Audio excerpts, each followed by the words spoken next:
السلام عليكم ورحمة الله. Waalaikumsalam warahmatullahi taala wabarakatuh. Wabarakatuh. Boleh, Waalaikumsalam warahmatullahi taala boleh wabarakatuh. dengar dengan baik ya. Boleh, insyaAllah. Boleh Ustaz? Boleh insyaAllah. Alhamdulillah. Bismillahirrahmanirrahim. Innal hamdalillah nahmaduhu wa nasta'inuhu wa nastahdihi wa nastaghfiruh. Wa na'udzu billahi min shururi anfusina wa min sayyiati a'malina. Man yahdihillahu fala mudilla lahu wa man yudlil fala hadiya lahu. Asyhadu an la ilaha illallah wahdahu la syarika lahu. Wa asyhadu anna Muhammadan 'abduhu wa rasuluh. Allahumma salli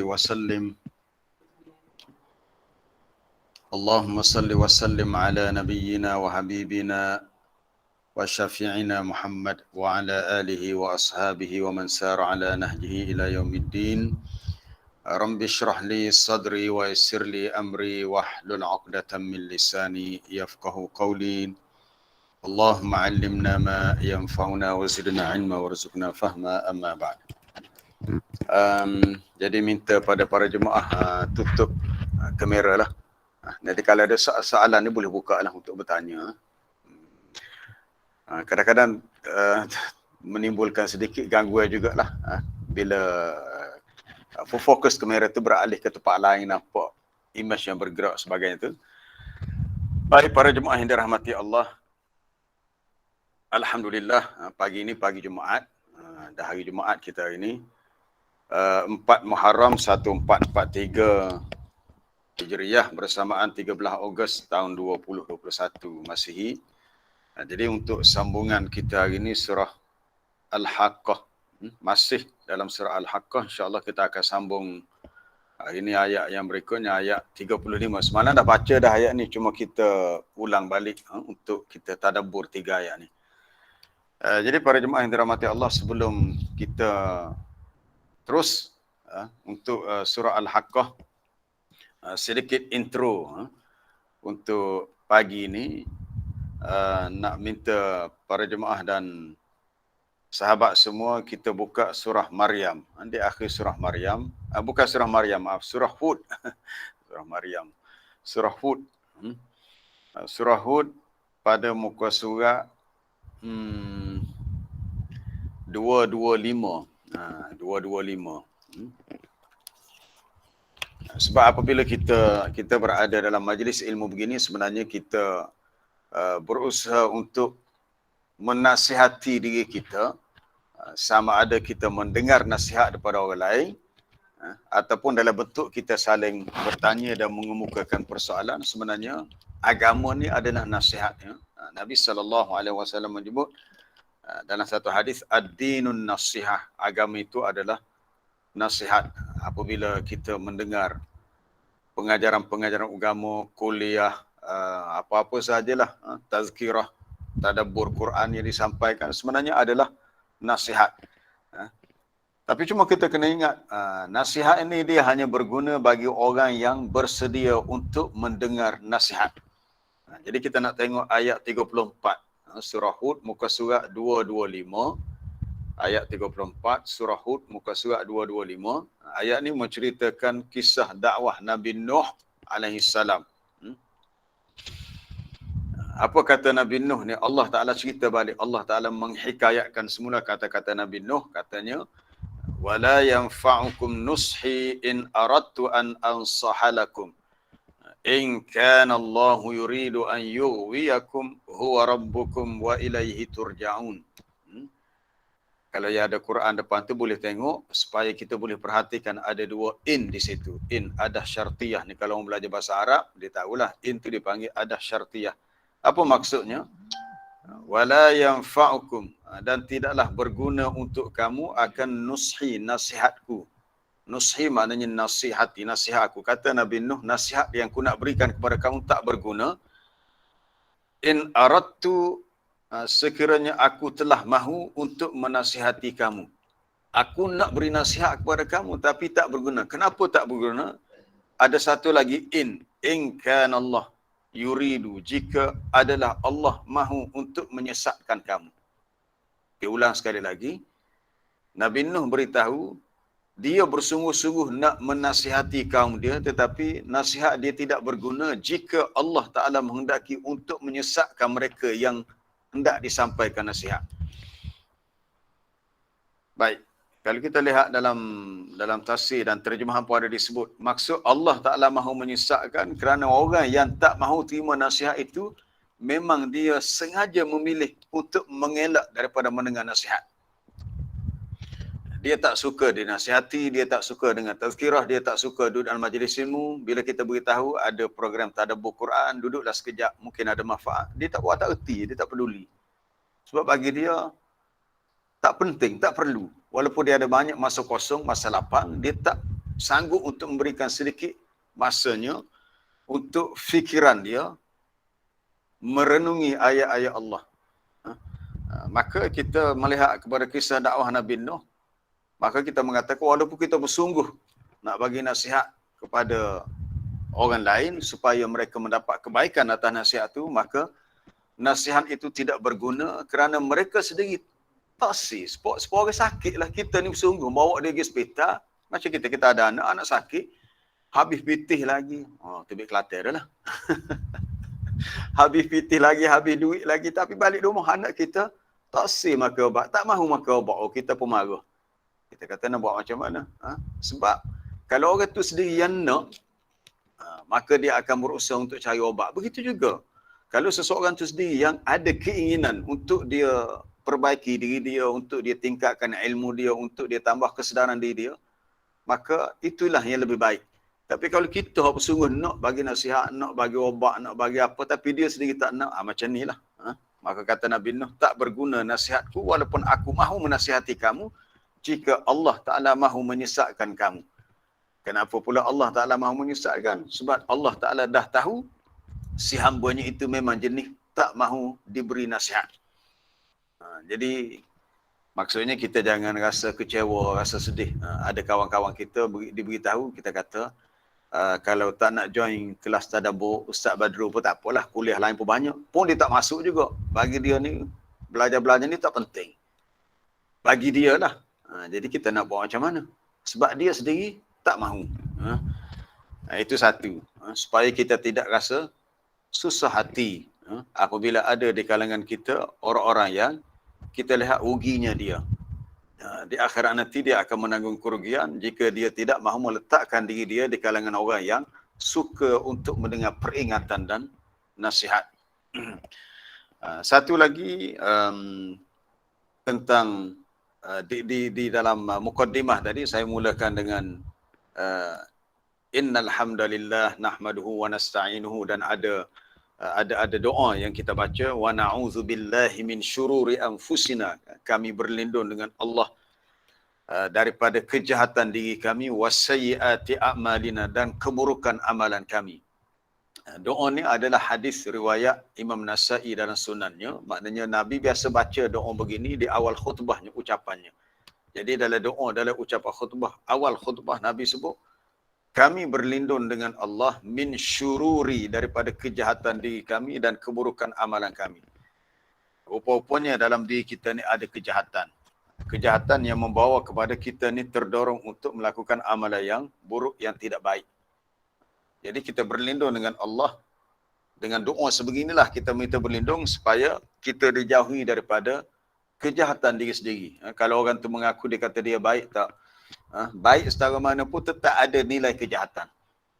Sebab itu Nabi ajar, wa na'udzubillah, kami berlindung dengan Allah min syururi anfusina, daripada kejahatan-kejahatan diri kami. Kejahatan itu merujuk kepada nafsu jahat yang ada dalam diri kita, yang akhirnya mendorong kepada wasayyiati a'malina, amalan yang buruk, yang sentiasa bercanggah dengan kehendak Allah. Allah Ta'ala nak begitu, nafsu kita nak begini. Allah Ta'ala nak begini, nafsu kita nak begitu. Ini waktu-waktu lepas subuh gini, kita lebih suka kalau hak mengatuk lepas subuh. Hak tak bangun sembahyang subuh pun ada. Mungkin setengah tu lebih suka untuk santai-santai, minum air ke, tengok TV ke.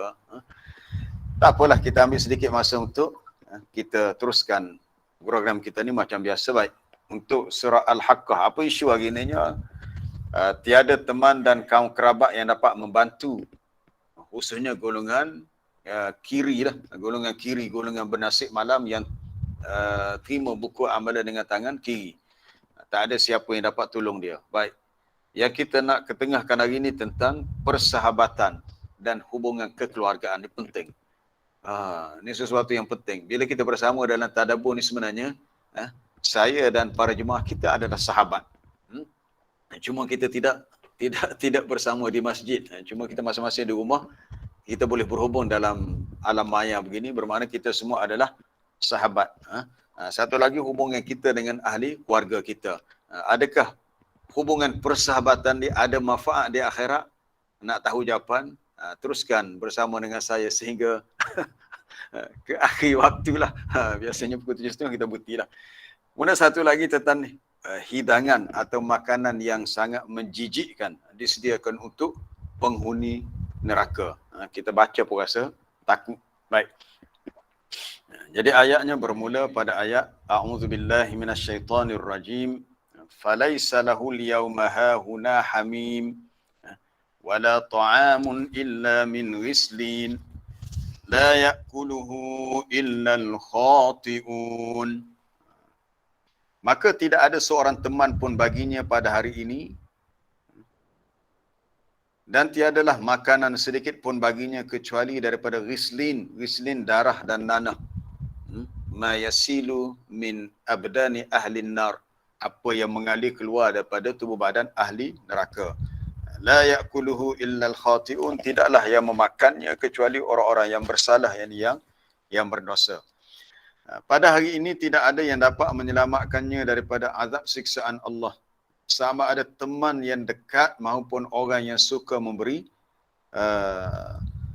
bantuan ataupun memberi pertolongan ketika seseorang itu susah di dunia. Tapi di akhirat nanti kita kena ingat, kita adalah kita. Kita adalah kita. Kalau kita biasa dengar ungkapan, kita jaga kita, itu di dunia. Jaga kita maknanya kurangkan risiko terkena jangkitan penyakit. Maka di akhirat lebih lagi kita jaga kita. Nafsi. Kena faham, nafsi. Kita adalah kita. Baik. Dari sudut persahabatan, kita nak bersahabat, kalau boleh kita bersahabat dunia akhirat. Tapi di akhirat nanti untuk golongan yang celaka dan rugi ni, tidak ada teman kaum kerabat yang dapat membantunya di akhirat. Hamim merujuk kepada kawan yang baik, teman yang rapat. Teman yang rapat. Perkataan lain yang digunakan dengan maksud hamim teman yang rapat adalah khalil. Khalil, jamak dia akhillah. Hamim, teman yang rapat. Khalil pun teman yang rapat juga. Dalam hidup kita ni, baik buruk ni biasa berlaku. Kita nak buka surah Fussilat, ayat lain yang ada perkataan hamim juga. Kita akan jumpa ada beberapa tempat hamim dengan maksud air yang sangat panas. Lahum syarabum min hamim, bagi mereka minuman daripada air yang sangat panas. Hamim juga. Tapi hamim di sini hamim dengan maksud teman yang rapat. Okay, Ustaz Rusdan dah muncul dah ada. Kita nak lihat ayat dalam surah Az-Zukhruf. Surah Az-Zukhruf, muka surat 494. Belum. Surah Az-Zukhruf yang kedua. Kita nak lihat surah Fussilat, saya sebut tadi. Surah Fussilat. Surah Fussilat, muka surat 480.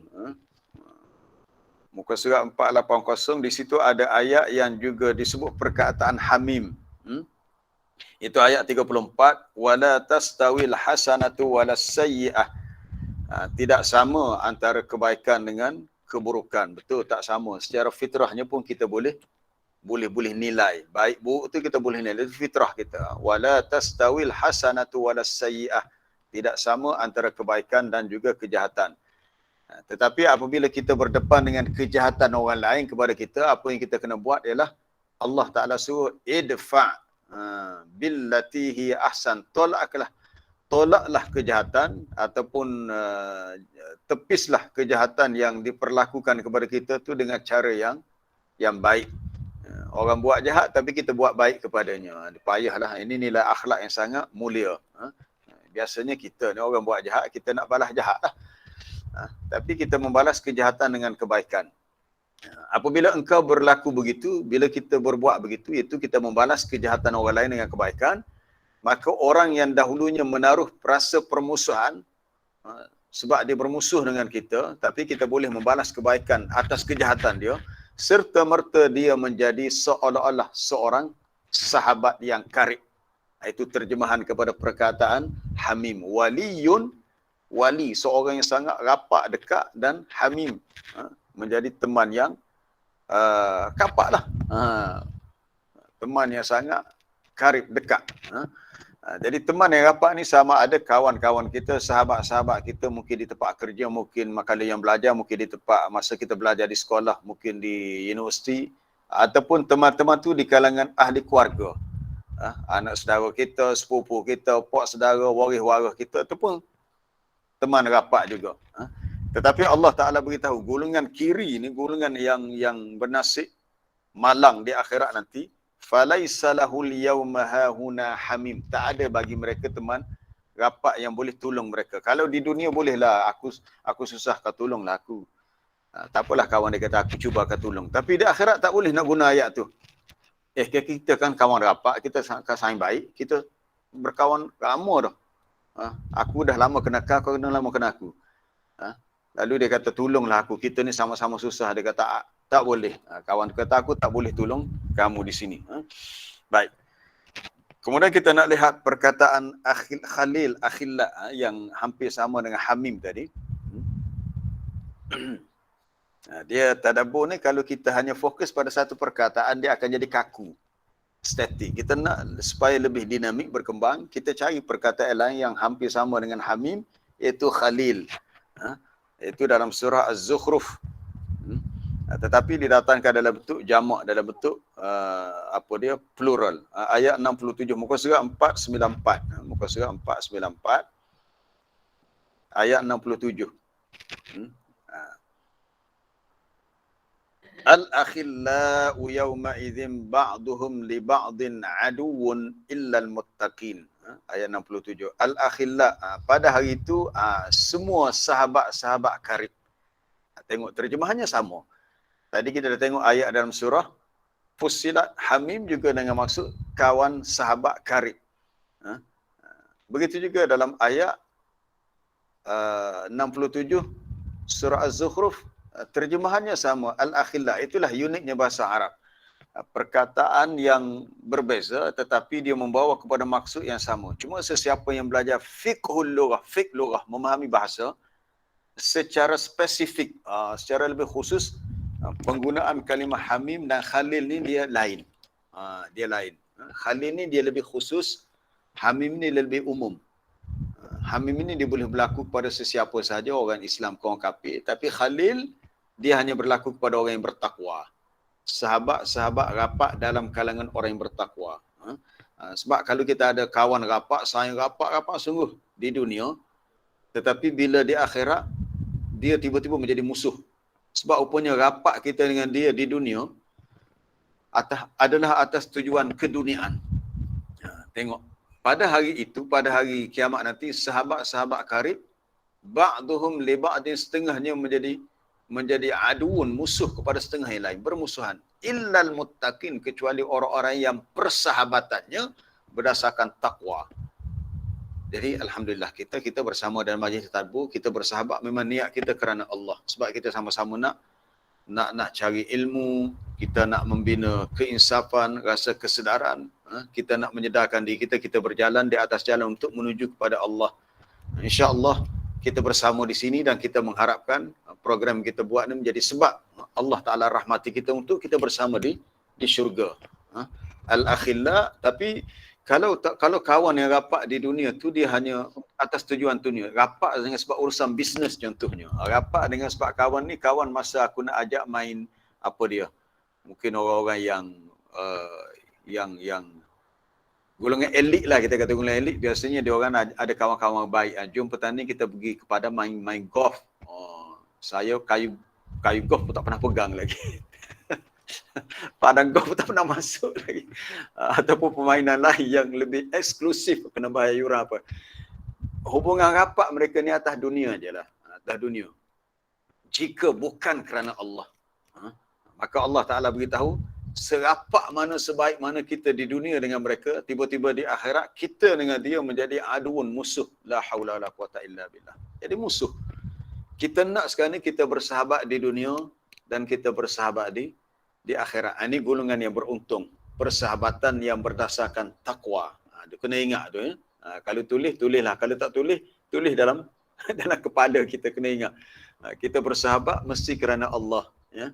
Kita bersama kerana Allah. Contohnya kita ke masjid, kita salat berjemaah. Ya. Akhirnya kita boleh kenal ahli jemaah kita. Daripada kenal, orang kata tak kenal maka tak cinta. Bila kenal, wujudnya rasa persaudaraan, kasih sayang. Walaupun mereka itu bukan ahli keluarga. Tetapi kita tahu Islam mengajar al-Muslim akhul Muslim. Nabi kata orang Islam adalah saudara kepada Islam yang lain. Al-Muslim akhul Muslim. Cantik ajaran Nabi ni. Nabi ajar kita ni bagaikan satu big family. Orang putih pula dah. Kita ni satu keluarga yang besar. Satu keluarga yang besar. Bermula dengan bapa kita Nabi Adam. Maka kita ni dianggap bersaudara. Alhamdulillah. Dan persaudaraan tu dia ada dua istilah. Saudara akhu tu ada waw ya. Ustaz Rusdan, akhul Muslim. Lepas kha tu ada waw. Al-Muslim akhul Muslim. Orang Islam adalah saudara kepada Islam yang lain. Jadi persaudaraan dalam Islam ni dia ada dua. Pertama, persaudaraan atas rasa kemanusiaan dan persaudaraan atas rasa satu akidah, satu agama. Al-Muslim akhul Muslim la yazlimuhu wa la yuslimuhu wa la yakhzulhu. Dia ada lagi sambungan hadis tu. Orang Islam adalah saudara kepada Islam yang lain. Tidak boleh dia menzaliminya, menganiaya saudaranya dan tak boleh dibiarkan ia dizalimi. Tak boleh kita hina dia. Sehingga Nabi berpesan, rasanya ada dalam matan hadis yang lain atau mungkin hadis yang sama sambungannya. Bihasbi imri'in minasyarri an yahqira akhahul muslim. Cukuplah seseorang tu dianggap jahat apabila dia menghina saudaranya yang muslim. Lalu Nabi meletakkan tangan di tapak tangan di dadanya sambil dia berkata at-taqwa hahuna. At-taqwa hahuna. 3 kali at-taqwa hahuna. Takwa itu di sini. Maksudnya takwa tu letaknya dalam jantung hati. Kalau orang tu ada sifat takwa, dia tidak akan menyakiti, menghina, mengaibkan saudara yang semuslim, yang seagama dengannya. Maknanya kita nak hidup bersaudara, berkasih sayang, bersangka baik, tak ada sifat-sifat mazmum, tak ada dengki, bendeki, iri hati. Kalau begitulah cara kehidupan kita, kita akan selamat bukan sahaja di dunia, lebih-lebih lagi kita akan bertemu kembali dengan sahabat-sahabat kita, teman-teman kita di akhirat nanti. Salah satu bentuk syafaat di akhirat adalah syafaat seorang mukmin kepada mukmin yang lain. Adapun yang teman dia tak boleh tolong dia itu golongan yang kiri atau golongan yang rugi. Baik. Kemudian Allah Ta'ala beritahu sebab bila berlaku kiamat, kita ni bertemu dengan Allah seorang diri. Kita nak lihat surah di surah Maryam. Ni baru sampai surah Maryam tadi. Apabila berlakunya kiamat, muka surat 311. Sebab kita nak kaitkan ayat ni dengan nilai persahabatan, nilai kekeluargaan. Persahabatan yang kita nak biar berterusan ke akhirat, nilai kekeluargaan yang kita boleh bawa sampai ke akhirat. Tapi apabila berlaku kiamat, itu kita lihat ayat bawah sekali, ayat 93 tu. Ayat 93. In kullu man fis samawati wal ardi illa atir rahmani abda. Tidak ada sesiapa pun yang di langit di bumi melainkan ia akan datang kepada Allah yang bersifat Ar-Rahman, iaitu datang bertemu dengan Allah di hari kiamat nanti, di alam akhirat nanti sebagai abdan, sebagai hamba. Jadi soal kita dengan kawan kita dengan ahli keluarga kita dah putus hubungan. Kita status kita sebagai hamba Allah. Laqad ahsahum wa'addahum 'adda. Sesungguhnya Allah Ta'ala telah mengira mereka, menghitung. Allah Ta'ala tahu bilangan mereka berapa ramai hamba-Nya, telah dikira satu persatu. Wa kulluhum atihi yaumal qiyamati farda. Dan mereka masing-masing akan datang menghadapnya pada hari kiamat seorang diri.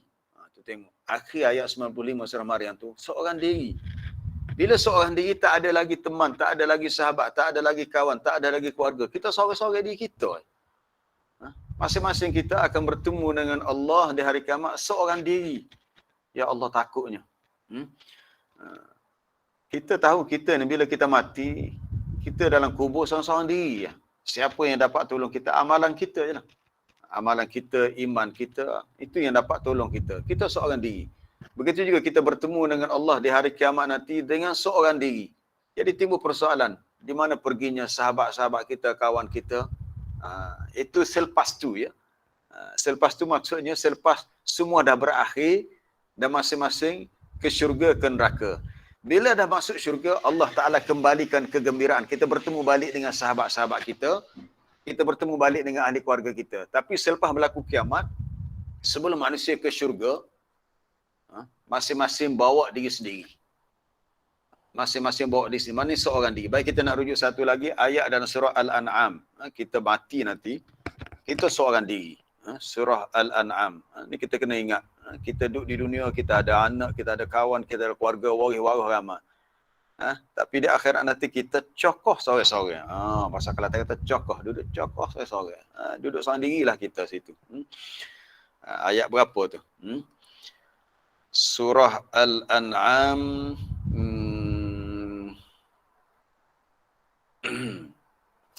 Muka surat 139 ayat 94. Muka surat 139 ayat 94. Bawah dah ya, ayat 94. Panjang sikit ayat tu. وَلَقَدْ جِئْتُمُونَا فُرَادَى كَمَا خَلَقْنَاكُمْ أَوَّلَ مَرَّةٍ وَتَرَكْتُمْ مَا خَوَّلْنَاكُمْ وَرَاءَ ظُهُورِكُمْ. Dan sesungguhnya telah tetap kepada kami pada hari kiamat, kamu datang, telah tetap datangnya kepada kami, kamu tetap datang kepada kami pada hari kiamat dengan bersendirian. Furada. Furada ni jamak daripada farda, fardun tadi. Allah Ta'ala beritahu, kamu pasti akan datang bertemu kami bersendirian. Bila Allah Ta'ala sebut bersendirian, maknanya tak ada kawan, tak ada teman, tak ada sahabat, tak ada ahli keluarga, tak ada siapa. Kama khalaqnakum, sebagaimana kami ciptakan kamu awwala marrah, kali yang pertama dulu. Dulu tu masa zaman Nabi Adam dulu, Allah Ta'ala ciptakan manusia ni seorang je. Nabi Adam seorang je. Kemudian lahirlah daripada keturunan Adam tu manusia ni ramai. Lalu wataraktum ma khawwalnakum wara'a zuhurikum, dan kamu tinggalkan di belakang kamu apa yang telah kami kurniakan. Apa dia? Itu segala harta benda yang telah diberikan di dunia tinggal habis. Tak ada dah. Itu pun kita dah bincang kemarin bab harta benda. Orang-orang yang menerima buku amanat tangki kata halaka anni, apa dia? Ma aghna anni mali, harta aku tak boleh tolong aku sebab harta tu dah ditinggalkan di dunia. Di akhirat nanti tak ada lagi harta. Yang ada adalah amalan mereka. Yang kedua, kata mereka, Allah Ta'ala beritahu, wa ma nara ma'akum syufa'akumul ladzina za'amtum annahum fikum syuraka. Dan tidaklah kami melihat bersama kamu adanya penolong-penolong yang kamu anggap dulu boleh tolong kamu, kamu rasa dia boleh tolong kamu di akhirat, yang kamu sifatkan mereka ni adalah sekutu-sekutu bagi Allah. Ni ayat ni bagi golongan yang mensyirikkan Allah di dunia. Kerana mereka anggap sekutu-sekutu tu syirik itu dapat tolong mereka di akhirat. Rupanya segala-galanya sudah lenyap, hilang. Laqad taqatta'a bainakum. Sebagai penutup ayat itu tengok. Laqad taqatta'a bainakum. Sesungguhnya telah putuslah perhubungan antara kamu dan mereka. Putus. Maknanya kita sendiri pun serupa juga. Secara khusus bila berlaku kiamat, kita dengan keluarga kita, dengan sahabat kita, teman kita putus. Apa yang kita boleh beri pengajaran? Sedarlah kita seorang diri. Kalau bukan kita bergantung harap kepada Allah, kita nak bergantung harapan kepada siapa? Sebab hubungan kita dengan orang lain dah putus. Lalu lenyaplah apa yang dahulu kamu anggap dan sifatkan memberi faedah manfaat kepada kamu. Ingatkan yang terakhir dah teringat ada satu lagi. Kadang-kadang kalau sempat saya tulis dulu ayat mana saya nak rujuk, tapi kadang-kadang telitah je. Kita ni kadang-kadang tadabbur kita ni ada dua cara. Kita IT, kita zaman IT, information technology, duduk di rumah tapi boleh berhubung. Satu lagi IT ialah kadang-kadang saya sampaikan secara spontan itu ikut telitah. IT juga ikut telitah. Orang lain kata ikut telitah. Bukan information technology. Ikut telitah. Ingatkan habis dah. Nah, telitah ada satu lagi ya Ustaz Rashdan, ayat dalam surah Al-Mu'minun. Al-Mu'minun di akhir surah Al-Mu'minun. Muka suratnya, muka surat 348. Ayat 101. 348 ayat 101. Fa idza nufikha fis-sur. Maka apabila ditiup sangkakala. Ditiup sangkakala ni kiamatlah. Bila dah kiamat, maka pada hari itu fala ansaba bainahum yauma idzin. Tidak ada lagi manfaat pertalian kerabat.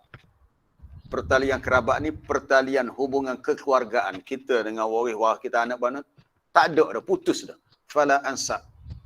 Tidak ada manfaat daripada pertalian kekerabatan antara mereka. Masing-masing bawa diri sendiri. Kita adalah kita. Kita dengan orang lain tak ada apa-apa dah. Apabila ditiup sangkakala. Jadi tak ada hubungan kekeluargaan, terputus. Wala yatasaalun, dan tidak pula mereka sempat untuk bertanya khabar, gimana weh ayah hamba, anak hamba ni gimana, tak ada ni. Oh, tak ada dah. Teringat ke adik-beradik, gimana abang aku, kakak aku ada, tak ada dah. Tak ada dah. Fala ansab, tak ada lagi hubungan kekerabatan, hubungan kekeluargaan. Jadi kita, ialah masa saya beritahu awal-awal tadi, kita bagi nasihat sama ada kepada kawan kita, ahli keluarga kita, khususnya ahli keluarga terdekat lah, adik-beradik, anak beranak.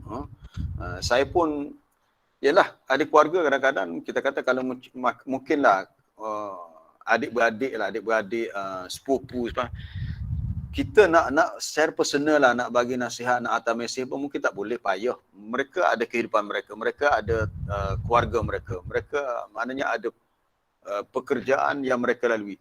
Cuma bila ada peluang begini, cuti sebab perintah kawalan pergerakan, kita boleh bertemu di dalam alam maya begini, saya pun share lah, kongsi link kita ni supaya ahli keluarga kita boleh sertai, boleh ikut.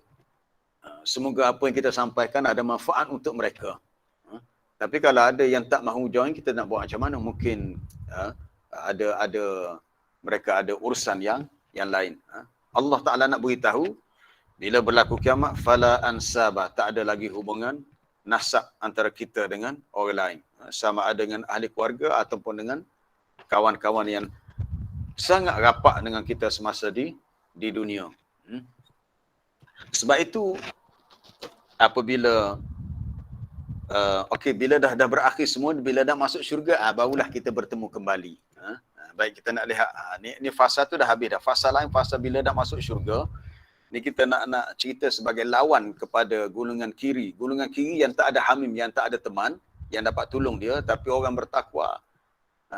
Lain ceritanya. Mereka ada kawan-kawan yang boleh mensyafaatkan, dengan izin Allah dapat tolong mereka, bahkan dalam syurga mereka dapat bersama pula. Kita rujuk dalam ayat, dia ada dua tempat, satu dalam surah Ghafir, satu dalam surah Ar-Ra'du. Kita tengok dalam surah Ar-Ra'du, muka surat 252. 252 ayat 23.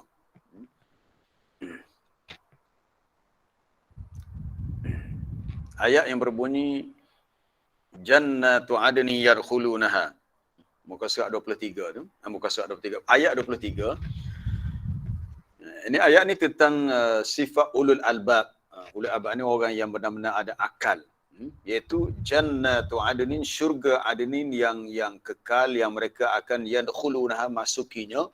Mereka masuk ke syurga tu adakah seorang diri? Tadi kita bincang tadi, di akhirat nanti kita ni furada, pada seorang diri. Tak. Bila masuk syurga bukan lagi seorang diri. Bila masuk syurga mereka akan masuk wa man salaha min abaihim wa azwajihim wa dhurriyyatihim. Mereka akan masuk bersama-sama dengan orang yang mengerjakan amalan soleh dari kalangan ibu bapa mereka. Jumpa semula dengan mak ayah, dengan isteri-isteri mereka dan anak-anak mereka. Ini yang dikatakan ayat ni masuk syurga satu keluarga. Dengan syarat mereka orang yang beriman, orang yang soleh. Orang yang soleh dari kalangan ibu bapa mereka, isteri mereka, anak-anak mereka, termasuk cucu mereka. Dan Allah Ta'ala bagi penghormatan. Wal malaikatu yadkhuluna alaihim min kulli bab. Dan para malaikat juga masuk sebagai kita kata pengawal lah. Kita kalau masuk tempat yang hebat, kita nak masuk, dia ada pengawal peribadi yang mengiringi kita. Sebagai satu layanan yang apa dia, VIP. Bobol lah berapa W pun. VIP memang layanan sungguh. Malaikat turut masuk mengiringi mereka itu pada setiap pintu syurga. Subhanallah. Sukanya masuk syurga bukan seorang diri dah.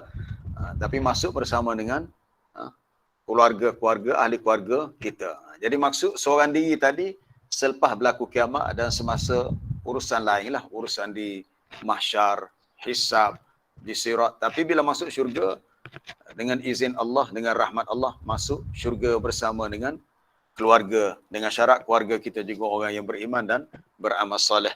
Baik para jemaah yang dirahmati Allah, kita dah 7 lebih dah, kita nak pergi pada ayat berikutnya. Tadi cerita tentang hamim, teman, rapat, kawan. Jadi kita nak kesimpulannya kita bersahabat di dunia dan bersahabat di akhirat. Siapa sahabat yang paling rapat dengan Nabi? Kita tahu paling rapat yang paling awal menurut Islam adalah yang paling awal terima dakwah Nabi adalah Abu Bakar As-Siddiq. Tapi Nabi beritahu apa dia berhubung dengan kawan yang rapat ni, lau kuntu muttakhidan khalilan lattakhadtu Abu Bakar. Lau kuntu muttakhidan, kalaulah aku ni boleh mengambil seorang teman yang rapat, setelah itu aku menjadikan Abu Bakar sebagai teman rapatku. Lau kuntu muttakhidan khalilan lattakhadtu Abu Bakar. Khalil ni sama dengan hamim, teman yang rapat, kawan yang rapat lah. Kita nak teman yang rapat, baik dengan kita di dunia dan bersama dengan kita di syurga. Ni kita nak kita bersahabat di dunia dan akhirat. Maksudnya bahagia di dunia dan bahagia di akhirat. Lau kuntu muttakhidan khalilan. Kalaulah aku boleh menjadikan seseorang tu sebagai khalil, sebagai teman rapat, ya sudah tentu Nabi kata lattakhadtu Abu Bakar khalilan. Aku akan jadikan Abu Bakar tu sebagai khalil, teman rapat aku, kerana dialah di antara sahabat senior Nabi yang terawal memeluk Islam dan membantu usaha dakwah Nabi. Jadi khalil merujuk teman yang baik, yang rapat. Baik. Terus kepada ayat yang berikutnya, iaitu berhubung dengan makanan ahli neraka yang Allah Ta'ala sifatkan sebagai apa tadi? Rislin. Rislin. Dalam At-Tafsirul Munir, Dr. Wahbah Zuhaili menyebut, laisa lahu ta'amun, tidak ada bagi penghuni neraka makanan kecuali ma yasilu min ajsami ahli nar, apa yang mengalir keluar daripada tubuh badan ahli neraka. Duduk dalam neraka, masing-masing punyalah panas, peluh, keluar cairan yang bau busuk. Bau busuk antaranya keluarnya sadik, nanah, dam, darah. Allah Akbar, kita rasa dengar pun rasa geli tekuk rasa.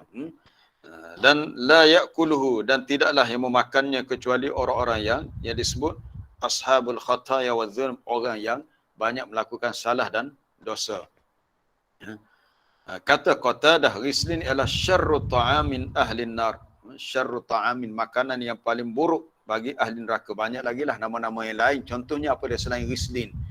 Laisa lahum ta'amun illa min dhari'. Kan biasa kita dengar dari surah Al-Ghasyiyah. Nama lain ini di antara nama-nama makanan untuk ahli neraka selain Rislin ialah dhari'. Apa benda dhari' ni? Apa ke benda? Kita boleh buka dalam surah Al-Ghasyiyah. Al-Ghasyiyah muka surat 592. Kita nak tengok apa dia itu dhari'. Kemudian ada lagi nama yang lain, itu zakum. Inna syajarataz zakum ta'amul athim. Buah zakum ni makanan bagi orang yang banyak dosa. Laisa lahum ta'amun illa min dhari'. Tidak ada bagi mereka makanan kecuali daripada dhari'. Itu ayat yang ke-6 dari surah Al-Ghasyiyah. Baik, kita nak lihat adakah dhari' ini sama dengan rislin? Tidak sama. Dhari' ialah kata Ibn Abbas, syajarun min nar, pokok daripada api. Rislin tu cairan. Dia bentuk cairan yang mengalir daripada tubuh badan ahli neraka. Darah ke, nanuh ke, yang tak boleh nak ceritalah busuk setara mana tu. Orang Kelantan ni kalau busuk, dia kata Allah busuknya, busuk banga. Busuk banga tu, busuk sungguh dah tu. Kita melintasi kawasan sampah. Oh, busuknya sampah ni, busuk banga. Itu busuk yang amat sangat. Macam mana benda yang busuk tu akan menjadi makanan mereka. Dhari' ialah syajar, pokok. Pokok apa dia? Dalam terjemahan oleh Syekh Abdullah Basmi, tiada makanan bagi mereka selain pokok yang berduri. La haula wala quwata illa billah. Yang berduri. Pokok yang berduri. Bila sebut berduri ni saya teringat kepada surah Al-Muzammil. Ada kisah bila Hasan Basri mendengar ayat ni dalam surah, dibacakan satu ayat dalam surah Al-Muzammil tentang makanan bagi ahli neraka, dia tak boleh makan, hilang selera makan. Surah Al-Muzammil ni yang dalam juzuk juzuk 29 juga, muka surat 574.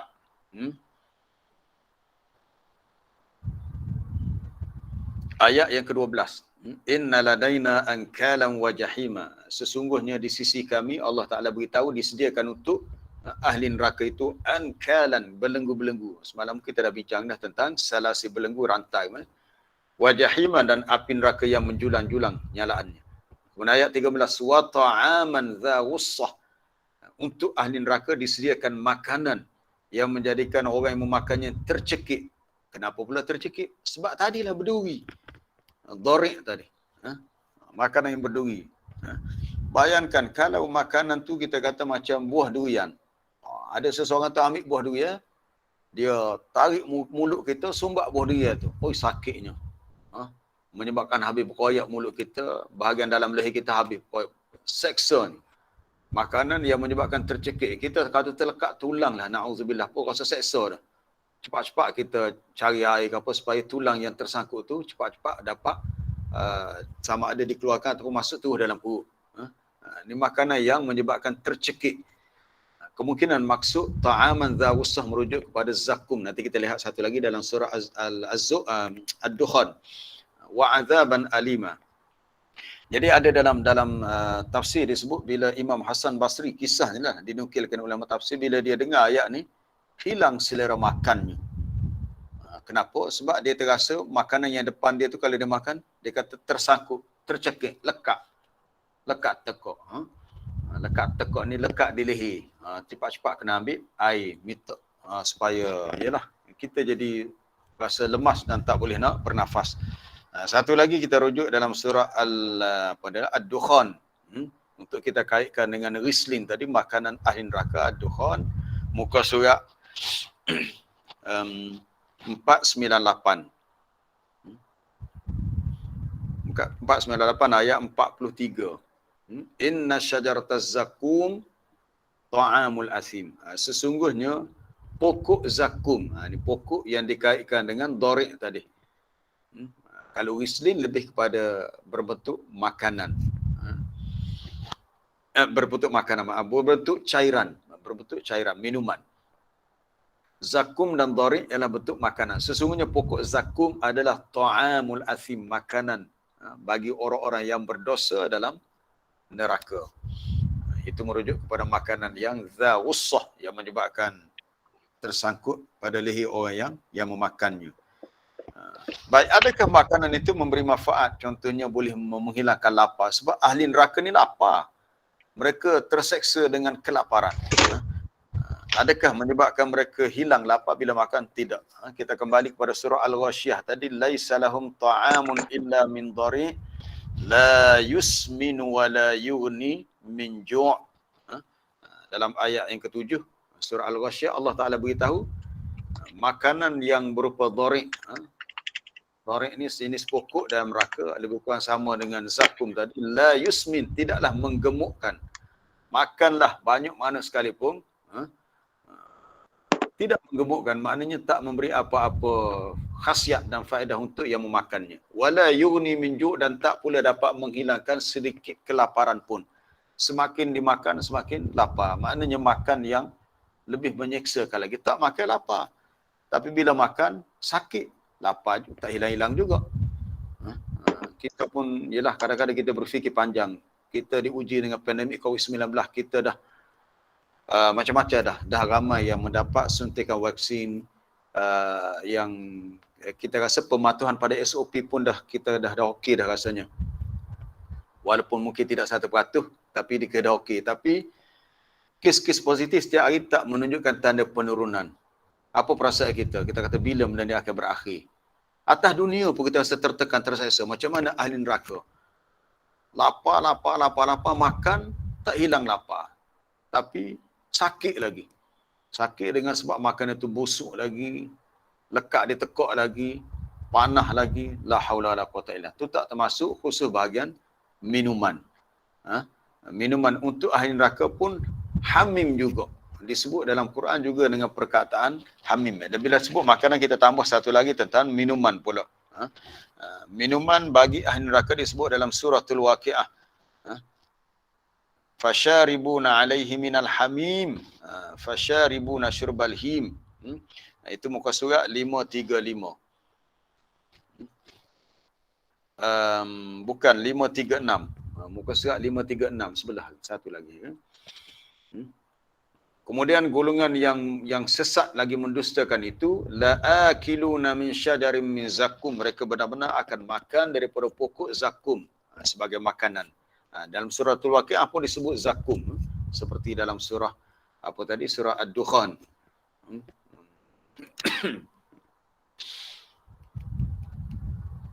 Famali'una minhal butun. Kemudian buah zakum itu akan memenuhi perut mereka. Mereka akan makan sampai penuh, kenyang. Lalu fasharibuna alaihi minal hamim. Mereka akan minum air yang sangat panas menggelegak. Kita jumpa sini perkataan hamim. Tapi hamim ni tak sama dengan ayat yang kita baca surah Al-Haqqah tadi. Itu hamim dengan maksud teman yang rapat. Pelik sungguh bahasa Arab tu. Perkataan yang sama tetapi membawa maksud yang berbeza. Sebut pun sama. Hamim juga. Hak ni dengan maksud air panas yang menggelegak. Tadi hamim, tadi falaisa lahul yauma hahuna hamim. Hamim dengan maksud teman yang rapat, kawan yang rapat, sahabat yang rapat. Perkataan yang sama, sebut sama tapi maksud lain. Rasanya ada lagi lah perkataan-perkataan lain dalam Quran yang sebegitu. Contohnya apa? Ya, hadid, macam perkataan hadid. Hadid besi. Hadid juga dengan maksud tajam. Fabasarukal yawma hadid. Maka pandangan kamu pada hari ini menjadi tajam. Wa anzalnal hadida fihi ba'sun. Kami turunkan besi yang ada padanya kekuatan. Hadid juga, tapi besi. Jadi perkataan yang sama boleh digunakan dengan maksud yang berbeza. Itu dipanggil lafaz mushtarak. Kalau sesiapa yang belajar ilmu usul, dia lafaz dalam bahasa Arab ni dia ada lafaz yang mushtarak. Mushtarak mana satu lafaz yang dia boleh dikongsi dengan maksud yang berbeza. Jadi sebab tu orang yang nak tafsir Quran, dia orang yang benar-benar ada kepakaran dalam bahasa Arab. Dia tak boleh nak tafsir Pasal ikut sukaku, ikut sukaku, ISA, ikut sukaku, tak boleh jadi sesak barat habis. Tak tahulah sesak barat ke sesak timur, tapi pentingnya sesak lah. Sebab tafsiran tu tak ikut kaedah bahasa Arab yang betul. Baik. Akhir sekali, la yakuluhu illal khati'un. Tidaklah yang memakannya. Iaitu rislin atau dhari atau zakum tadi, makanan-makanan yang disediakan untuk ahli neraka tadi, kecuali orang-orang yang disebut khati'un, bersalah. Bersalah maknanya al-muzlimun, yang berdosa. Apa dosa mereka? Pertama, mereka hidup dalam kekafiran, syirik, dan mereka tidak bertaubat, akhirnya mereka mati dalam keadaan macam tu. Hidup macam tu, mati macam tu. Ataupun yang kedua, orang yang banyak dosanya, orang Islam tapi banyak dosanya dan mereka tidak bertaubat. Sebab kalau orang Islam yang dosanya sedikit, insya-Allah kemungkinan dosa mereka diampunkan dengan rahmat Allah. Apa dalilnya? Bagi orang yang lebih banyak pahalanya, dosanya ada juga. Dosanya sedikit, mungkin dia pun tak sempat bertaubat. Tapi dengan rahmat Allah, mungkin dosa sedikit itu Allah Ta'ala maafkan dan dia pun boleh masuk syurga. Dosa tu dihapus kira lah. Sebagai penutup lah, kita dah ada berapa minit lagi, sekarang dah 7.24. Kita ada 6 minit lagi. Surah Al-Ahqaf. Kita nak kaitkan dengan sifat bersalah tadi. Sebab bersalah ni bukan ahli neraka saja, ahli syurga pun sebenarnya ada salah juga. Tetapi dengan rahmat Allah, kesalahan mereka itu dihapus kira. Tak diambil kira. Surah Al-Ahqaf dalam juzuk yang ke-26. Surah yang pertama dalam juz 26. Ayat yang ke-15 muka surat 504. 504. Di situ kita bertemu dengan ayat wa wassaynal insan biwalidayhi ihsana. Kami berpesan kepada manusia supaya berbuat baik kepada ibu bapa. Ibunya mengandung dia dengan penuh kepayahan, okey. Dia mengandung, si ibu mengandung dan berpisah penyusuannya 30 bulan. Bila anak tu sudah sampai dewasa dan sudah mencecah umur 40 sana, 40 tahun. Sebab tu para ulama kata kalau umur 40 tahun tak berubah lagi, payahlah. Umur 40 tahun ni umur kematangan yang total, benar-benar matang dah. Kalau tak berubah untuk jadi baik selepas umur dah 40 tahun tu, payah sikit lah. Sebab biasanya bila umur 40, manusia ni dia akan sampai tahap kematangan yang sempurna. Sebab berbaki lagi 60-70 tu dah kira dah dekat dengan kematian dah. Sebab galiknya begitu. Lalu si hamba yang berumur 40 tahun dia berkata, Rabbi auzini, wahai Tuhanku, ilhamkan kepada aku untuk mensyukuri nikmat yang telah Engkau beri nikmat kepada aku dan kepada dua ibu bapaku. Dan supaya aku dapat melakukan amalan soleh yang Engkau redai. Wa aslih li, dia tidak lupa berdoa, berikan kebaikan ataupun perelokkanlah untuk zuriatku. Ni ayat ni sangat baik untuk kita jadikan doa ya. Kita berdoa, kita ambil ayat ni. Rabbi auzi'ni an ashkura ni'mataka allati an'amta alayya wa ala walidayya wa an a'mala salihan. Para jemaah boleh ambil ayat ni untuk dijadikan doa. Hafalah, kita hafal ayat ni. Kita minta kepada Allah supaya kita menjadi hamba yang bersyukur atas nikmat yang diberikan, supaya kita boleh melakukan amalan soleh. Kita minta Allah Ta'ala beri islah, jadi elok baik belaka, juruh belaka lah. Orang pasal Kelantan kata juruh belaka, zurriyat, anak cucu kita keturunan yang baik-baik. Akhirnya kita sebut, inni tubtu ilaik, sesungguhnya aku bertaubat kepadamu ya Allah. Wa inni minal muslimin, dan sesungguhnya aku di kalangan umat Islam, orang yang menyerah diri. Tengok ayat selepasnya. Orang yang baca doa begini, Allah Ta'ala beritahu, ulaikal ladzina nataqabbalu anhum ahsana ma'amilu. Orang yang ada sifat sebegini, sifat yang terpuji ini, itulah orang-orang yang kami terima daripada mereka amalan baiknya. Alhamdulillah. Allah Ta'ala terima amalan soleh orang-orang sebegini. Lalu, wa natajawazu an sayyi'atihim, dan kami ampunkan kesalahan mereka. Tajawaz, kalau kita belajar bahasa Arab, tajawaz ni pelepah. Pelepah ni maknanya tak ada ambil kira lah. Ataupun kalau kes tu disebut di mahkamah, tiba-tiba hakim kata, kes ni tak cukup bukti, maka tutup kes. Tutup kes tu kita pelega. Tak ada gapo dah lah. Selamatlah.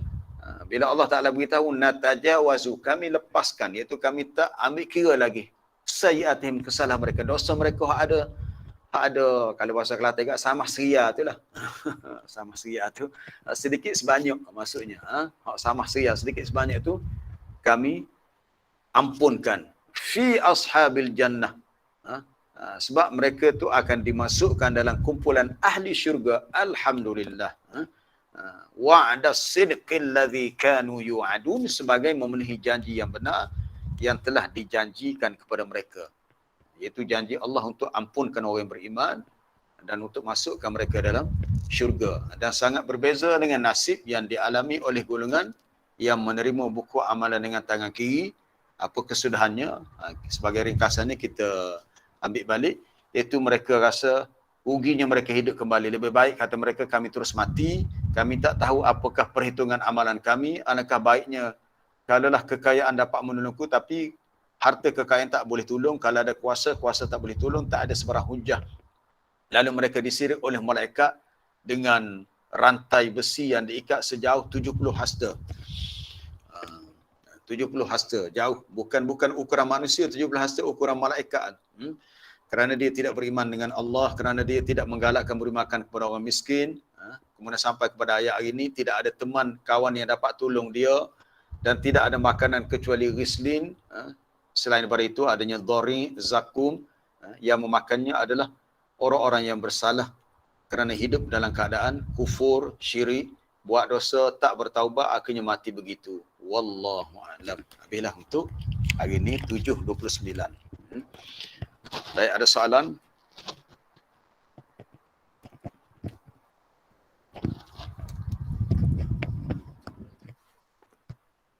Tak ada soalan lagi ni. Assalamualaikum Ustaz. Ya, salam ya Fakimi. Doa yang apa bila masuk usia 40 tahun ni, so untuk kita yang belum mencapai usia 40 tahun boleh amalkan doa ni Ustaz? Allah alam.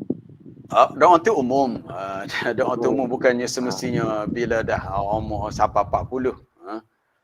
Cuma Allah Ta'ala beritahu tu dia panggil min babil aghlabiyah.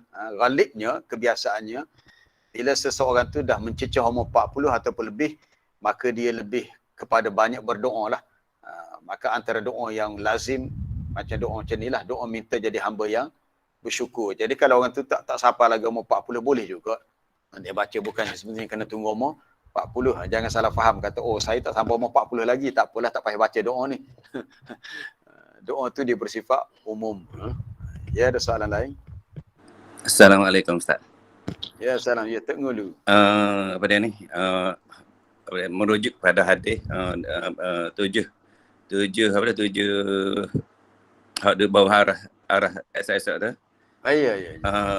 Tidak nak sebut sangat, cuma dua sahabat tu bersahabat untuk bertakwa lah, nak mana boleh di bawah arasnya. Cuma apabila kita bersahabat, kita je ajak dia mana untuk ke jalan yang betul, tapi dia gay juga, tapi dia tidak pun berniat untuk sahabat. Lagu mana Ustaz tu? Nak kira lagu mana Ustaz? Yalah, kita bersahabat di dunia ni, kita akan bertemu dengan macam-macam fi'il perangai kerenah manusia. Memanglah niat kita bersahabat dengan dia tu bersahabat kerana Allah. Maknanya kita menyayangi dia atas sifat dia sebagai saudara kita yang seagama dengan kita. Kita nak kita dapat kebaikan, yang kebaikan tu pun kita boleh kongsi dengan dia. Kebaikan maknanya apa-apa yang agama bawa ni semuanya khair, kebaikan. Kita nak kita selamat dunia, kita nak sahabat kita pun selamat di dunia, kita selamat di akhirat, dia pun selamat di akhirat. Tapi kalau dia sendiri memilih untuk tidak begitu, kita yang nak dia tidak begitu, tak apa, kita boleh teruskan persahabatan. Itu soal niat dia tu, dia dengan Allah. Seseorang yang lebih mulia apabila dia mencintai sahabat dia lebih pada sahabat dia mencintai dia. Ini kelebihan orang yang berkasih sayang kerana Allah, sebagaimana dalam mafhum hadis yang Datuk Ngulu sebut tadi. Hadis itu berbunyi sab'atun yuzilluhumullahu fi dhillihi yawma la dhilla illa dhilluh. Nabi sebut, Nabi kata ada sab'ah, ada 7 golongan yang Allah Ta'ala teduhkan ia di bawah teduhan arasnya pada hari yang tak ada teduhan. Sab'atun yuzilluhumullahu fi dhillihi yawma la dhilla illa dhilluh. Ada 7 golongan yang Allah Ta'ala akan teduhkan mereka di bawah teduhannya, teduhan fi dhilli arsy, teduhan arasnya, iaitu pada hari mahsyar. Ada 7 golongan. Salah satunya ialah yang Nabi sebut rajulani tahabba fillah ijtama'a alaihi wa tafarraqa alaihi. Salah satunya golongan yang mereka hidup berkasih sayang kerana Allah. Ijtama'a, mereka bertemu kerana Allah. Bertemu mungkin atas urusan-urusan yang tertentulah. Contohnya kita kata rajulani tahabba fillah, yang berkasih sayang kerana Allah. Fillah tu mana lillah. Niat kerana Allah, bukannya bersahabat kerana urusan perniagaan. Mungkin dua orang tu baik. Kenapa? Sebab dia ni partner dia, kawan kongsi dalam perniagaan. Bukan begitu. Niat ni kerana Allah. Maksud kerana Allah, okey, kita bersahabat sebab kita sama-sama dalam halaqah Quran, dalam majlis tadabbur, dalam dalam majlis tadarus Quran, ataupun sama-sama kita bertemu di surau, di masjid untuk salat berjemaah. Kita bertemu kerana Allah. Kemudian bila dah selesai urusan kita, wa tafarraqah, dia pun berpisah. Berpisah kerana Allah, itu masing-masing ada urusan sendiri. Tapi kalau kita berdepan dengan macam ni, doa dah. Saya rasa doa dah yang kita boleh lakukan. Kita doakan supaya kawan kita yang kita sayang itu menjadi orang yang diberi petunjuk hidayah oleh Allah. Dan kita cuba nasihati dia. Tapi macam saya sebut awal-awal tadilah, macam kisah dakwah Nabi Nuh. Allah Ta'ala beritahu Nabi Nuh bersungguh-sungguh nak bagi nasihat kepada kaum dia. Tetapi kaum dia sendiri yang memilih untuk tidak mahu terima nasihat. Nabi Nuh nak bagi nasihat, tapi kaum dia tak nak terima nasihat. Disebabkan mereka tidak mahu terima nasihat, maka Allah Ta'ala sesatkan mereka. Itu jadi harapan kita, kita berdoa supaya dapat petunjuk. Kalau terbuka pintu hati mereka, alhamdulillah. Itu sahaja yang kita boleh lakukan. Sebab dalam bab hidayah, kita tak boleh paksa. Kita tak boleh paksa. Kita kena berdoa. Dan juga kita, ialah orang tu sendiri kena berdoa. Orang yang nak hidayah tu dia kena berdoa. Apa doanya? Rabbana la tuzigh qulubana ba'da idh hadaitana. Wahai Tuhan kami, jangan dipesongkan, jangan dialihkan hati kami ke jalan lain setelah kami diberi hidayah, diberi petunjuk. Biarlah orang tu sendiri yang berdoa. Assalamualaikum Ustaz. Ya, Assalamualaikum. Ustaz nak tanya sikit sebelum Cik Jaafar. Ya. Sebelum kita Allah putuskan manusia ni ke syurga neraka, jadi kita nak combine macam mana keadaan daripada masyarakat ataupun sebelum ke syurga neraka tu, ada syafaat-syafaat yang diberi kepada orang yang bersalah, orang berdosa daripada teman saudara ataupun anak-anak meninggal waktu kecil dan sebagainya. Bagaimana kita nak gabung jalin dua keadaan tu. Keadaan tu macam mana dia? Boleh respon sikit? Terima kasih. Ya. Perkara itu berlaku pada fasa-fasa yang tertentu. Semasa di pada mahsyar, dia khusus, tahu saya lah, khusus adalah syafaat Nabi SAW untuk meringankan kesusahan di pada mahsyar. Ada dalam hadis Sahih Muslim, bila manusia bertemu dengan Nabi bertemu dengan Nabi Adam dulu. Nabi Adam kata, aku tak boleh tolong. Pergi jumpa Nabi Nuh, Nabi Nuh kata tak boleh tolong. Temu dengan Nabi Ibrahim tak boleh tolong. Akhirnya temu Nabi Musa, akhirnya mereka bertemu dengan Nabi SAW. Dia sebut dengan sebagai asy-syafa'atul uzma. Tujuannya untuk diringankan kesusahan di pada mahsyar. Cuma ada fasa-fasa yang lain lah. Fasa-fasa yang lain kalau kita bincang dalam bab tajuk syafaat, dia ada syafaat sama ada amalan kita sendiri. Bukan syafaat yang melibatkan orang lain, amalan kita sendiri syafaat. Antaranya ialah sebab inilah syafaat yang paling utama sekali. Kalau syafaat Nabi tu syafaat dipanggil asy-syafa'atul uzma, atau ada hadis tu Allah Ta'ala muliakan Nabi dengan makam yang terpuji, itu diberi kepadanya asy-syafa'atul uzma, syafaat yang sangat besar untuk meringankan kesusahan di padang mahsyar. Itu satu. Kedua, syafaat daripada amalan kita. Antaranya disebut dalam hadis riwayat Imam Ahmad, as-salat pada as-siyamu wal Quran yusyafi'ani lil 'abdi. As-siyamu wal Quran, puasa dan juga Quran itu kedua-duanya dapat memberi syafaat. Cuma secara spesifik bila berlaku syafaat ni saya tak pasti. Adakah di padang mahsyar, adakah semasa di titian sirat, adakah selepas tu? Dia selepas titian sirat kita akan singgah di satu tempat disebut qantarah pula. Qantarah ni untuk dilakukan qisas. Kalau antara kita dengan orang yang ada salah apa, dia ada situ pula. Jadi fasa-fasa tu dia adalah peringkat-peringkat tu. Cuma secara khusus saya pun tak pasti sebab kita kena cari lagi dalam huraian para ulama. Tapi yang pentingnya kita tahu bahawasanya ada syafaat tu untuk kita. Pertama syafaat daripada Nabi sendiri. Yang kedua amalan kita. Contohnya hadis ni as-siyam wal Quran yashfa'anil abdi. Puasa dan Quran memberi syafaat kepada si hamba.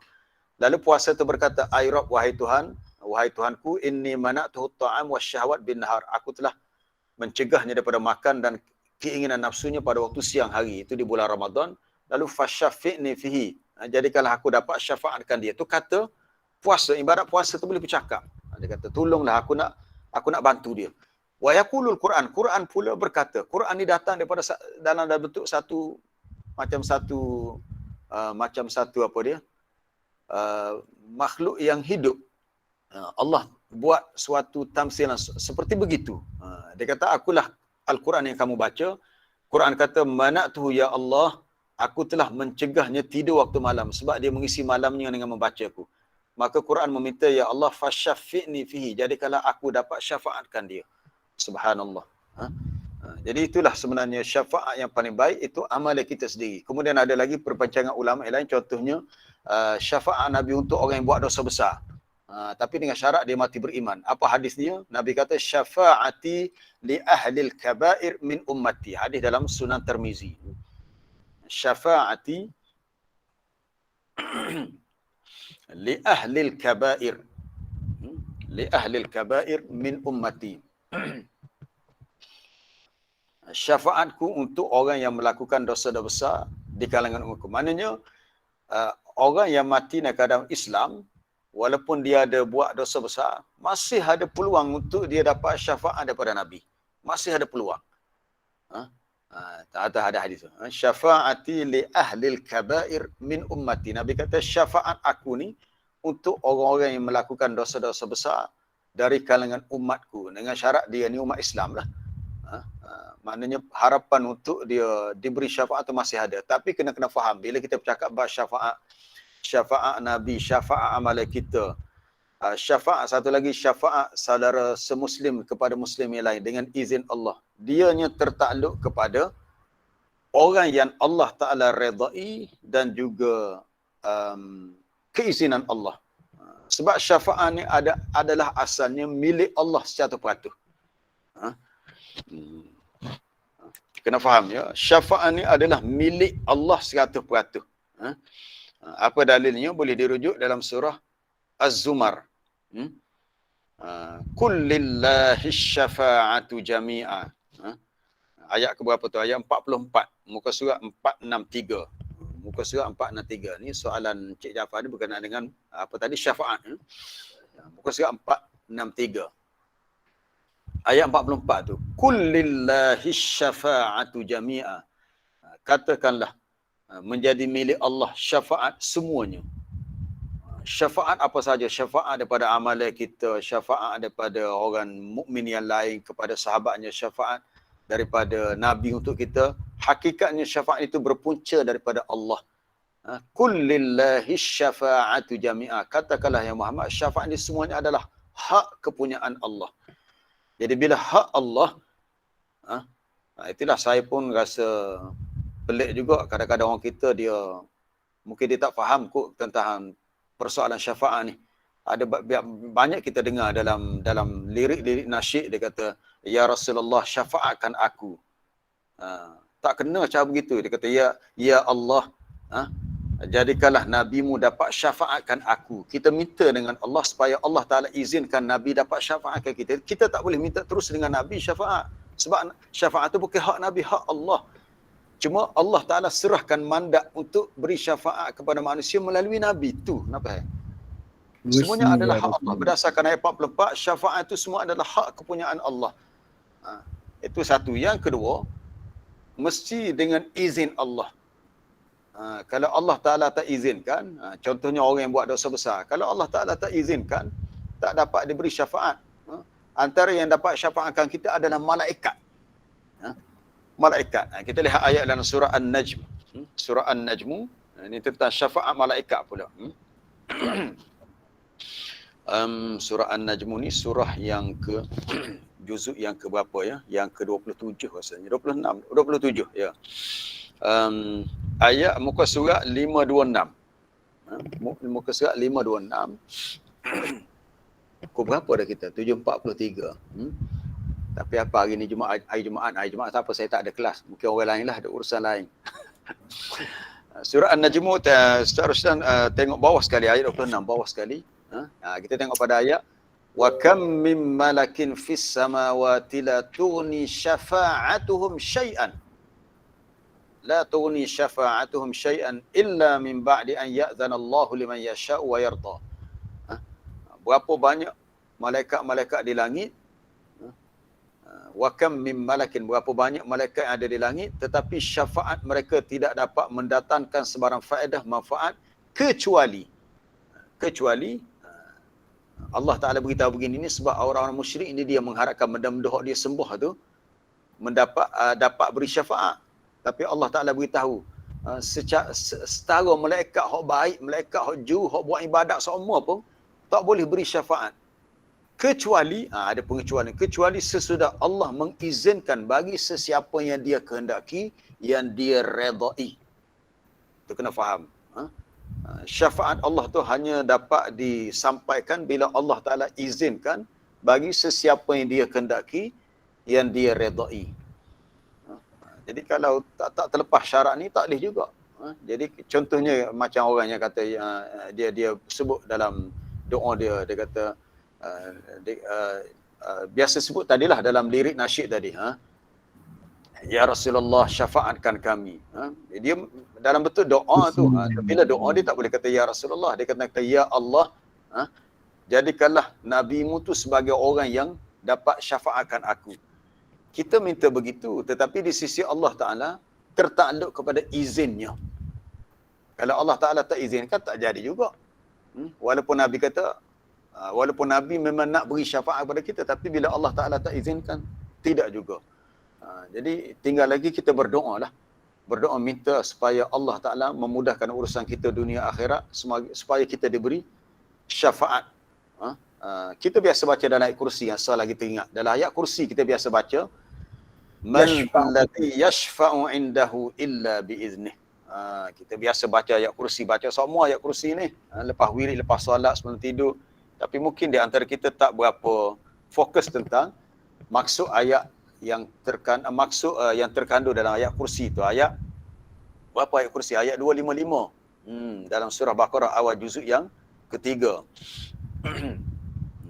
Bukan juzuk yang ketiga, ayat 255. Muka surat 42. Muka surat 42. Kita akan jumpa dalam ayat kursi itu ayat yang berbunyi man dzalladzi yashfa'u indahu, tidak ada sesiapa yang dapat memberi syafaat. Syafaat mana pertolongan di sisi Allah melainkan dengan izinnya, illa biizni. Ya, dengan izin Allah. Jadi sesemuanya tertakluk kepada keizinan Allah. Itu harapan besar kita, supaya kesusahan kita di akhirat Allah Ta'ala tolong dengan izinnya. Yang susah jadi ringan, yang berat jadi yang susah jadi mudah, yang ringan jadi berat. Dan semoga urusan itu akan selesai dengan mudah. Kerana kalau dah masuk dalam bab hisab amalan, Allah Ta'ala boleh hisab amalan hamba je dengan cepat. Innallaha sari'ul hisab. Baik, saya Terima kasih Ustaz. Jazakumullah. Assalamualaikum Ustaz. Ustaz. Salam ya. Saya nak tanya Ustaz ni. Ada soal lagi. Berkenaan dengan ayat laqad ahsahum wa addahum adda tu. Ya, dalam surah Maryam tadi. Maksud hitung tu macam mana ni? Maksud hitung, Ahsahum tu. itu maksudnya di sisi ilmu Allah, dia dah tahu. Allah Ta'ala dah tahu berapa bilangan hamba dia, siapa yang ke syurga, siapa yang ke neraka. Di sisi Allah Ta'ala, semua hamba-hamba dia tu dah ada dalam ilmu pengetahuannya tentang berapa mereka. Yalah kita ni kalau nak bila jumlah manusia, kita tak mampu ramai manusia. Allah Ta'ala tahu ramai mana manusia, dia tahu. Ayat apa tadi, ayat 94, surah Maryam, ya, surah Maryam. laqad ahsahum wa addahum adda. Itu yang saya faham daripada daripada susunan dalam ayat itulah. Kalau tak apa nanti kita tengok dalam surah Maryam, laqad ahsahum wa addahum adda. Dalam tafsir Ibn Katsir ni tak disebut. Okey, ada. Ai qad alima adadahum munzu khalqahum ila yaumil qiyamah. Betul lah. Apa yang saya sebut betul lah. Ibn Katsir kata sesungguhnya Allah Ta'ala tahu bilangan mereka semenjak dia ciptakan manusia, semenjak diciptakan Nabi Adam sampai Nabi Nuh, sampai Nabi Hud, sampai Nabi Saleh, ramai manusia. Sapalah zaman kita ni, sapalah kiamat. Allah Ta'ala tahu berapa bilangan manusia, berapa bilion, berapa trilion. Kata Ibn Katsir, qad alima adadahum munzu khalqahum ila yaumil qiyamah. Sama ada zakarahum wa unsahum, saghirahum wa kabirahum. Yang lelaki, yang perempuan, yang kecil, yang besar, berapa bilangan mereka, Allah Ta'ala sedia mengetahui. Ya, bila sebut kalimah ahsa, saya teringat di akhir surah Al-Jin ada satu perkataan ahsa ni, laqad ahsahum wa addahum adda. Kita tengok surah Al-Jin, insya-Allah yang terakhir dah ni, kita nak sambung esok pula. Surah Al-Jin muka surah 573. Muka surat 573, bawah sekali akhir surah Al-Jin. Ayat 28. Allah Ta'ala mengetahui segala perkara yang gaib dan dia tidak menampakkan yang gaib kepada sesiapa pun melainkan orang yang diredai di kalangan Rasulnya. Maka Rasul itu ada yang menjaganya kiri dan kanannya, belakangnya, depannya. Liya'lama an qad ablaghu risalati rabbihim. Agar Allah Ta'ala mengetahui, agar Allah Ta'ala mengadakan malaikat supaya dia mengetahui sesungguhnya dengan jagaan malaikat itu. Wa ahata bima ladaihim. Padahal ilmu Allah Ta'ala meliputi mereka. Wa ahsa, ada perkataan ahsa. Ahsa maknanya menghitung. Kulla syai'in adada, setiap sesuatu satu persatu. Kalau surah Maryam tadi, Allah Ta'ala boleh hitung bilangan manusia yang diciptakan. Berapa semenjak diciptakan manusia, lelaki, perempuan, tua, besar, kecil, besar, tak kira. Dan semua urusan-urusan yang dilakukan oleh manusia, yang ditulis oleh malaikat, yang telah Rasul sampaikan, ya wa ahsa kulla syai'in adada. Allah Ta'ala berkuasa untuk menghitung setiap sesuatu satu persatu. Itu tentang kebesaran ilmu Allah dan keluasan ilmunya, yang tak ada satu pun yang terlepas dari pengetahuannya. Wallahu a'lam. Terima kasih kepada semua yang Ustaz. Ya. Maknanya sebenarnya dia tidak menunjukkan Allah tu tidak tahu dak, maknanya menunjukkan dia tu Tak tahu apa dia. tahu semua sekali. Hitungnya itu, bilangnya manusia tu. Bilangan Mana macam dia? mana tu? Maknanya dia macam kita tahu hitung ni nak kira, baru nak kira menunjukkan dia Allah tu tidak tahu lagi, atau kalau kita manusia ni nak kira sesuatu tu baru kita nak tahu ada berapa jumlah baru kita kira. Jadi bagi Allah SWT ni, ahsa dia tu bukan untuk menunjukkan dia tidak tahu, maknanya dia sudah mengetahui semua sekali. Situ. Betul, ya, betul. Kita kira ni sebab kita baru nak tahu. Adapun perkiraan di sisi Allah tu bukan nak menyatakan dia tak tahu lagi, dia dah tahu dah. Tapi nak menyatakan Allah Ta'ala tu benar-benar tahu. Dia benar-benar tahu. Dia macam ni lah, macam ayat hak sebut, bila Allah Ta'ala uji kita, supaya dia tahu siapa yang beriman. Kalau tak uji pun dia tahu dah orang tu beriman tak beriman. Walaqad fatanna allazina min qablihim, Allah Ta'ala telah uji, ayat di awal surah Al-Ankabut ayat kedua tu. Allah Ta'ala telah uji orang yang sebelum kamu. Maka dengan sebab ujian itu, fala ya'lamannallahu allazina sadaqu wa la ya'lamannal kadzibin. Maka dengan ujian itu Allah Ta'ala tahu siapakah yang benar keimanan yang dusta. Padahal kalau tak uji pun Allah Ta'ala tahu. Cuma proses keadilan Allah tu berlaku begitu, adanya ujian. Walaupun tak diuji pun memang Allah Ta'ala sedia mengetahuinya. Macam bilang juga. Kalau tak bilang pun Allah Ta'ala tahu. Cuma dia nak beritahu bahawa dia benar-benar tahu. Subhanakallah bihamdika asyhadu an la ilaha illa anta astaghfiruka wa atubu ilaik. Wa sallallahu wa sallama ala nabiyyina Muhammad wa ala alihi wa sahbihi. Walhamdulillahi rabbil alamin. Assalamualaikum warahmatullahi wabarakatuh. Waalaikumsalam warahmatullahi wabarakatuh.